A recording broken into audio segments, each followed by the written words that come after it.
Kansas Fishing Outdoors, Tiandre here, and today we are at the spillway and I'm bluegill fishing for flathead bait.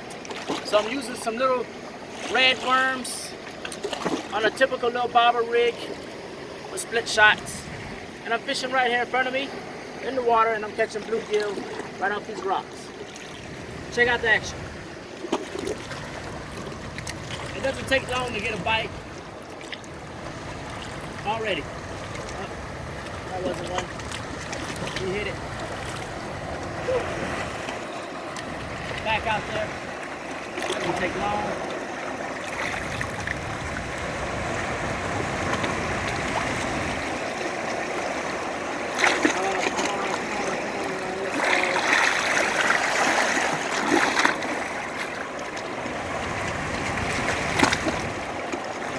Here we go.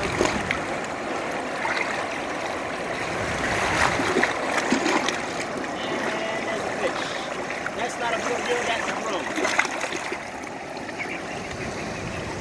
But the action is plentiful here. If you want to bring the kids out for just a fun day of fishing at the spillway, little red worms. Oh man, this is an angry little drum. Some little red worms and a typical little gold hook rig. You can catch plenty of fish this size, bluegill, everything. Plenty of fish. That's gonna be bait for later. And we're gonna rig up another worm. I like to take my worm, and what I do is I hook them a few times, and I kind of keep all the worm at the tip of the hook. You don't want to stretch your worm out on the hook. Like, you don't want to put all your worm up on the shank of the hook when you're bluegill fishing. You want to keep all the worm right at the tip of the hook like that, where it squirms a little bit just like that, and those bluegill will nail it every time. And they'll typically get hooked on the first bite. All right, back at it.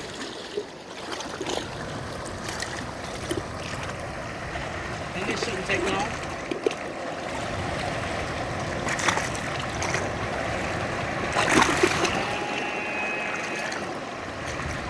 Almost there, and he's there. Oh, you got the worm though. Pretty phenomenal little bluegill. That bluegill is what you call a skilled fish. Probably a big one. The big ones are typically the more skilled bluegills at taking your worm off the hook.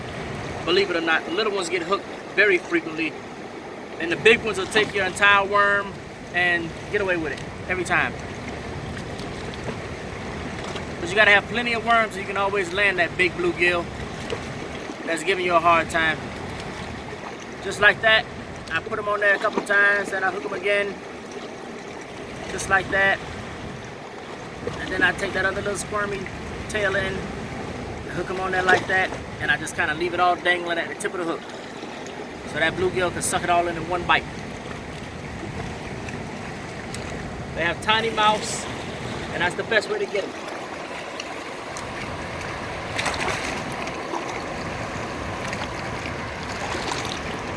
Come on, bobber.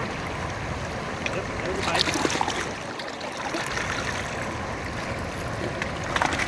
Oh, that was a big one. That was the big one, dude. That was the big bluegill, and he came off. All right, we're gonna go back at him. He wasn't hooked good enough. He ain't going nowhere. He got a sore mouth, but he'll come back.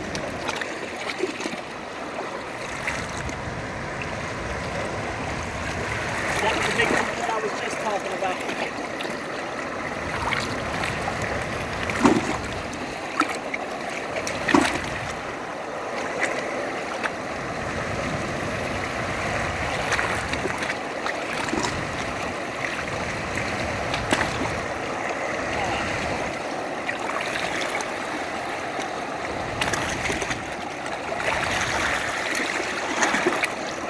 Big bluegill.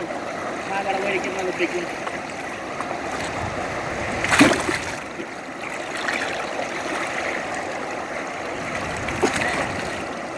That's how the big ones bite, folks.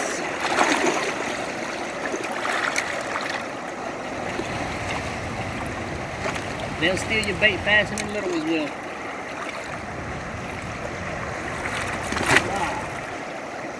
See? And grab the worm and avoid the hook. Bigger bluegill are a little older, they're a little smarter. They know to stay away from long shank hooks. Have to just catch them on that aggressive bite as soon as the bait hits the water. I was just catching them back to back and I decided to do a video and now I can't catch one. How about that?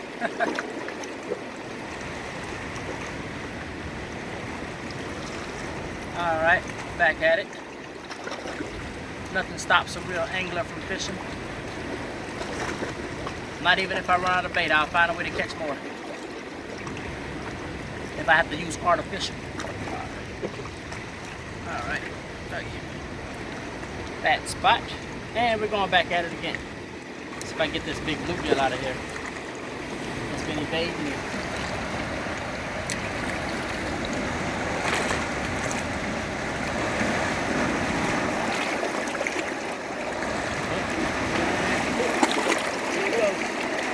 Ah, bluegill! That's not the big one. But that is a nice little bluegill. Oh! Get him!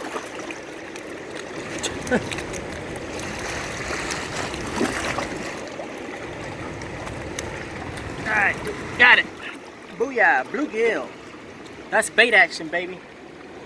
Flathead bait action.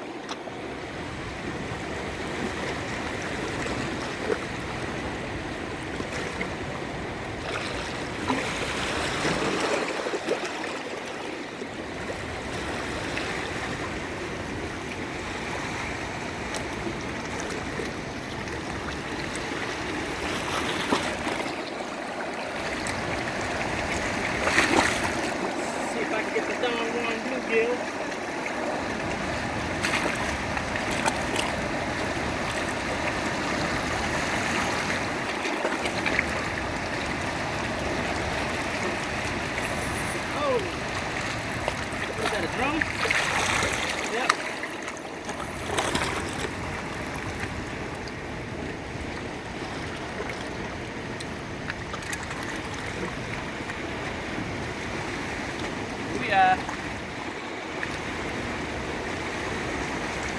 Another one bites the dust.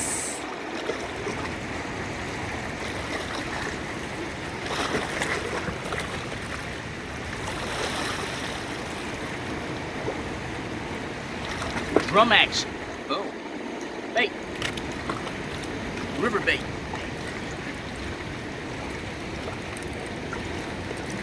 And I gotta get some more water on those bluegills. Not very much oxygen left in that water, and the aerator batteries